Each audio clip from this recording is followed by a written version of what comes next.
No Kings. Protests against Trump draw huge crowds across the Bay Area. Large crowds gathered across more than 24 cities and towns in the Bay Area on Saturday for the third round of No Kings protests against the Trump administration. These rallies were part of thousands of demonstrations happening nationwide, where people voiced concerns about free speech, voting rights, and the war in Iran. "We may be angry, but we're also united by our love for each other and for this country," said Joey Raff, one of the organizers from Oakland. Some participants were attending for the first time, while others had joined all three protests. Shelley Facent, for example, said she felt even more determined this time. "It's more important than ever that we keep showing up," she said. People of all ages took part in the marches. Elderly participants used mobility scooters, while parents carried their children on their shoulders. Jesse Bell walked through the San Francisco crowd holding a handmade sign in one hand and his daughter in the other. He said he wanted to show her the power of people coming together and speaking out.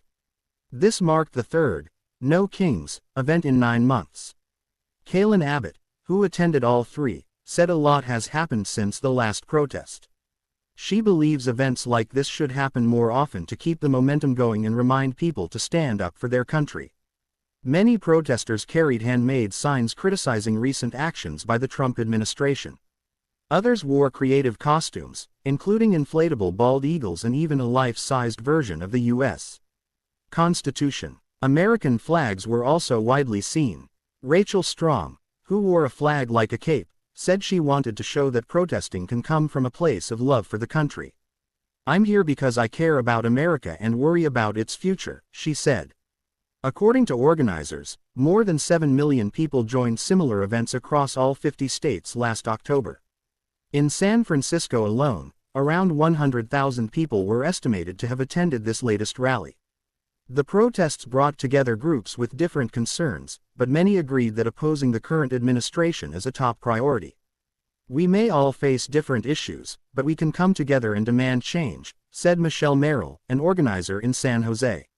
In downtown San Jose, the atmosphere felt like a mix of protest and community gathering.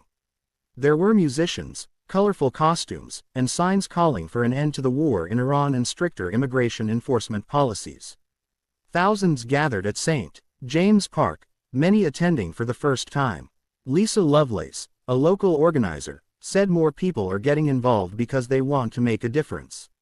"There's a lot happening in the world, but being here reminds you that people care and want things to improve," she said. Drumming led large groups through the streets, symbolizing unity and resistance.